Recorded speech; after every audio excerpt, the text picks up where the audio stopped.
Assalamualaikum warahmatullahi wabarakatuh. Perkenalkan, nama saya Iswina Gisni Idrizi dari program Tadris Ilmu Pengetahuan Sosial. Yang saya hormati pengasuh Pondok Pesantren Zainul Hasan Genggong, Kiai Haji Muhammad Hasan Mutawakil Allah SHMM. Yang saya hormati Rektor Universitas Islam Zainul Hasan Genggong, Dr. Abdul Aziz Wahab MAG. Yang saya hormati Ibu Dekan Tadris Umum, Ibu Wahyu Lestari MPD. Yang saya hormati Kak Prodi Tadris Ilmu Pengetahuan Sosial, Bapak Babul Bahrudin MPD, dan dosen pengampu Psikologi Pendidikan, Ibu Vika Anjana MPD. Baik, di sini saya akan menerangkan tentang pertumbuhan dan perkembangan pada anak atau peserta didik.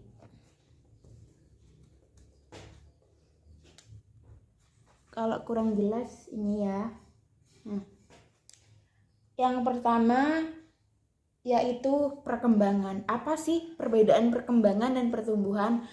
Perkembangan adalah bertambahnya kemampuan atau skill yang berada pada kemampuan diri individu, yaitu cara berkembangnya dia, yaitu pertamanya dari tidak tahu menulis jadinya tahu, nanti akan bertambah lagi seperti itu. Itu bertambahnya kemampuan atau skill yang ada pada diri individu. Untuk yang selanjutnya ada pertumbuhan. Pertumbuhan adalah perubahan pada fisik peserta didik atau anak, yaitu misal dari kecil dia yang masih belum bisa jalan ataupun belum ngapain sendiri, yaitu setelah itu dia akan merangkak. Setelah merangkak dia berjalan, baru dia berbicara atau sebaliknya. Lah di situ kan ada perubahan pada diri anak. Itu namanya pertumbuhan, adalah perubahan pada aspek fisik manusia. Yang selanjutnya di sini ada peran kematangan dan belajar. Peran kematangan dapat dipengaruhi oleh kematangan dalam belajar. Kematangan adalah terbukanya karakteristik yang secara potensial sudah ada pada individu yang berasal dari warisan genetik individu. Misalnya dalam fungsi telah diwariskan disebut dengan filogenetik, yaitu merangkak, duduk, dan berjalan. Jadi peran kematangan belajar itu dimulai dari merangkak, duduk, dan berjalan. Yang selanjutnya di sini semua individu berbeda. Tiap individu berbeda perkembangannya, meskipun pada anak kembar, anak-anak penakut tidak sama reaksinya dengan anak-anak agresif terhadap satu tahap perkembangan. Oleh sebab itu, perkembangan pada tiap manusia berbeda, terbentuk individualis. Jadi setiap anak itu meskipun kembar itu memiliki perbedaan. Tidak semuanya itu sama meskipun dia kembar, hanya dari wajahnya atau dari rautnya itu kembar, tapi caranya dia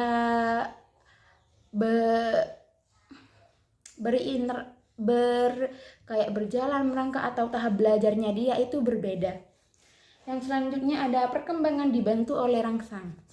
Maksud perkembangan dibantu oleh rangsang di sini itu apabila anak sejak kecil orang tuanya itu sudah memberitahu, ayo kita makan, ini minum, kayak gitu. Lah nanti apabila anak itu udah berumur 2 tahun, maka anak di situ akan mudah berbicara kepada orang tua.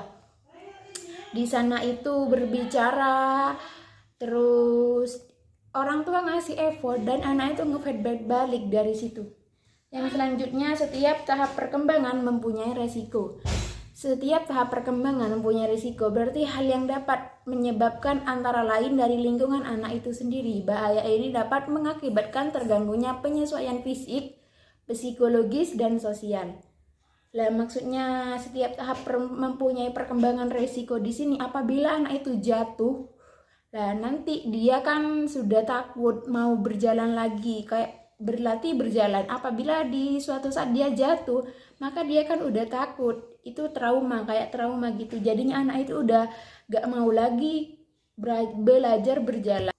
Baik, yang selanjutnya ada teori-teori perkembangan. Yang pertama ada teori perkembangan naturalisme, yaitu pada teori ini yaitu lebih kepada diri individu sendiri, di mana di sana itu melihat, berpikir dan juga merasa. Maksudnya di sini, teori ini memandang anak perkembangan dengan cara-cara sendiri, yaitu dengan melihat. Ketika dia sudah melihat, dia akan berpikir, oh itu seperti ini, dan dia akan merasakan, oh berarti rasanya itu seperti ini ya kalau kita melakukan kayak gitu.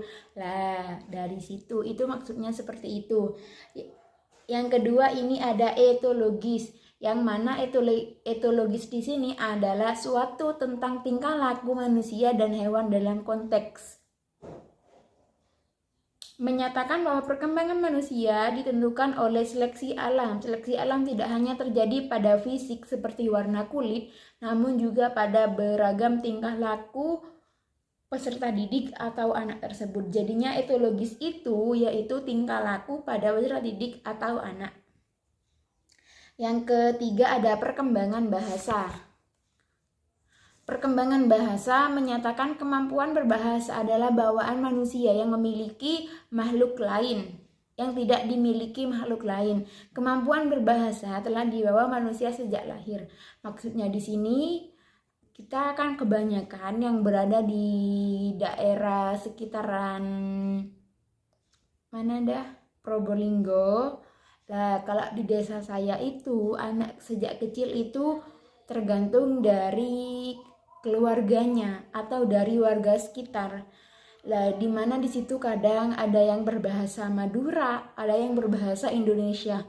Kalau anak sudah terbiasa berbahasa Madura sejak kecil, maka saat dia besar atau dia mau belajar memakai bahasa Madura, bahasa Indonesia, dia agak gak bisa, soalnya udah terbiasa menggunakan bahasa Madura. Jadinya lebih baik anak sejak kecil itu diajarin bahasa persatuan kita, yaitu bahasa Indonesia. Yang selanjutnya ada psikososial. Psikososial yang menyatakan bahwa perkembangan terjadi sepanjang kehidupan manusia, meyakini bahwa setiap tahap perkembangan berfokus pada upaya penanganan konflik. Kesuksesan atau kegagalan mengenai konflik dan berpengaruh pada setiap tahap perkembangan. Jadinya maksudnya psiko di sini itu yaitu kegagalan atau kesuksesan yang dialami pada peserta didik, yaitu dalam menyelesaikan konflik atau problem. Lah di mana di situ ketika dia menyelesaikan masalahnya dengan sukses atau dengan berhasil, maka di situ akan terjadi tahap perkembangan kepada peserta didik tersebut. Lah apabila dia tidak berhasil, maka dia di situ akan juga berpengaruh terhadap perkembangan peserta didik ini. Jadinya dinamakan psikososial. Yang selanjutnya ada perkembangan moral. Perkembangan moral berkaitan tersebut mendorong untuk melakukan penelitian tentang proses perkembangan pertimbangan moral. Penelitian tersebut dilakukan dalam rangka menyelesaikan disertasinya di Universitas Chijango tahun 1958. Penelitian dilakukan dengan pengadaan 75 orang laki-laki dan antara 10 hingga 16 tersebut berbentuk pertanyaan-pertanyaan yang dikaitkan dengan serangkaian cerita di mana tokoh-tokoh menghadapi dilema normal. Di perkembangan moral itu yaitu memahami perkembangan moral adalah internalisasi, yaitu perubahan perkembangan dari perilaku yang dikendalai secara eksternal menjadi perilaku yang dikendalai secara internal. Jadi perkembangan moral itu ada dua, yaitu dari eksternal dulu, dari lingkungan sekitar atau dari masyarakat sekitar, baru menjadi perilaku yang internal. Yang internal ini berarti ada pada diri peserta didik tersebut. Yang selanjutnya ada humanistik. Humanistik di sini perkembangan manusia ditentukan oleh hakikat batin yang esensial dan biologis. Inti batin manusia mendorong untuk mencapai perealisasian kemanusiaan seutuhnya.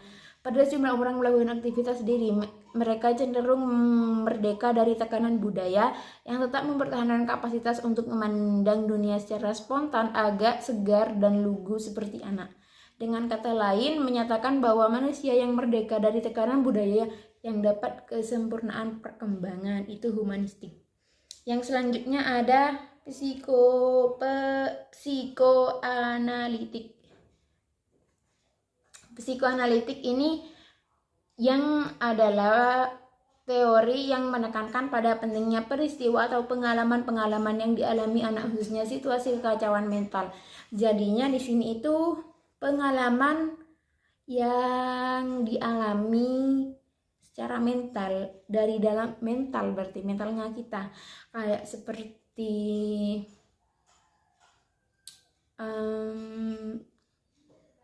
mental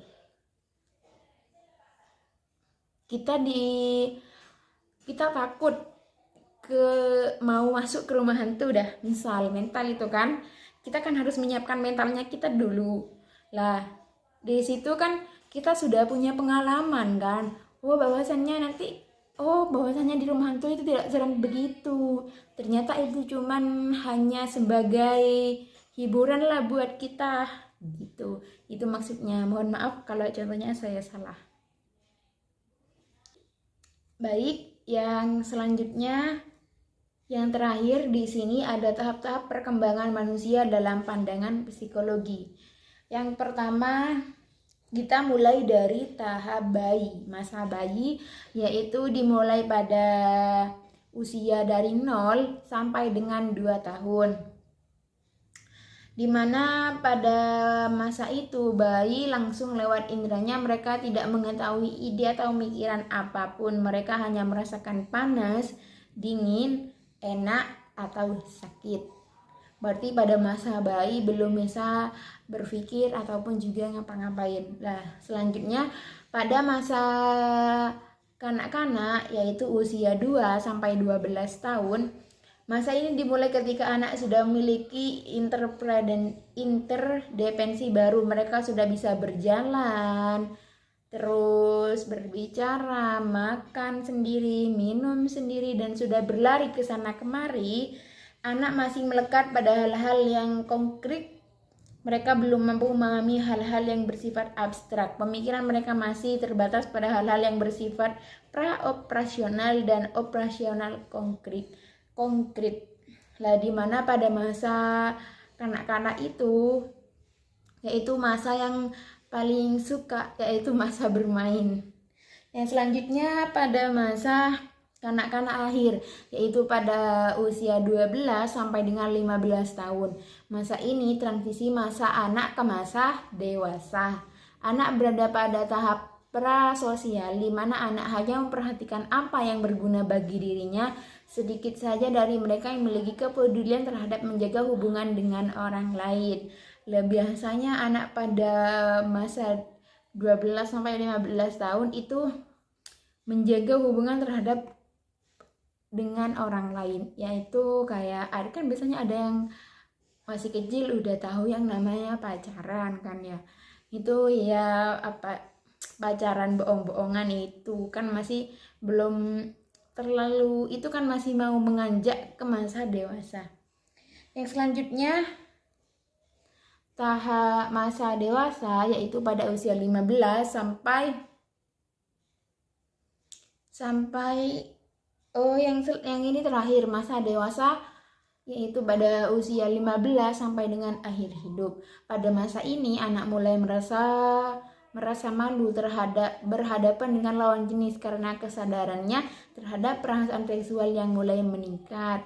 Jadinya pada masa itu anak sudah memiliki rasa malu terhadap lawan jenis, dan juga mereka lebih membutuhkan orang lain. Kognitif mereka juga berkembang, mereka mulai memahami konsep-konsep yang stuck. Jadinya di situ mereka itu sudah mulai berkembang dan sudah meranjak tingkat dewasa. Yang selanjutnya ada faktor-faktor yang mempengaruhi perkembangan. Saya cuma di sini menyebutkan 2. Yang pertama ada inteligensi. Inteligensi merupakan faktor yang terpenting kecerdasan yang tinggi disertai oleh perkembangan yang cepat. Sebaliknya, jika kecerdasan rendah, maka anak akan terbelakang dan dalam pertumbuhan dan perkembangan. Maksudnya inteligensi di sini yaitu kecerdasan yang tinggi. Kalau yang pintar itu akan berkembang atau pertumbuhan atau perkembangannya itu cepat. Sebaliknya, kalau yang rendah maka perkembangan pertumbuhannya itu ya sampak, maksudnya rendah lah cara berpikirnya di situ atau pertumbuhannya. Yang kedua ada kultur budaya. Kultur budaya menunjukkan bahwa sifat pertumbuhan anak bayi dari kedua macam kultur adalah sama. Ini menguatkan pendapat bahwa sifat anak bayi itu adalah universal dan bahwa budayalah yang kemudian merubah sejumlah dasar-dasar tingkah laku anak dalam proses perkembangannya. Jadi kultur atau budaya ini nanti ketika sudah kita meranjak dewasa, maka kita akan mengenal atau juga mengikuti gaya-gaya dari sekitar sini, kayak dipengaruhi oleh budaya. Lah, contohnya itu faktor budaya selain dari masyarakat di dalam termasuk pendidikan, kayak dari masyarakat sekitar itu kan juga berpengaruh, pendidikan dan juga agama. Dimana pada masa ketika kita sudah dewasa atau sudah menginjak pada tingkat dewasa, kita kan sudah ada yang mengikuti teman. Nah, dari situ kan kultur budaya yang mengubah pertumbuhan dan perkembangan kita. Cukup sekian video saya kali ini. Kurang lebihnya mohon maaf. Wabillahi taufiq wal hidayah, waridho wal inayah. Assalamualaikum warahmatullahi wabarakatuh.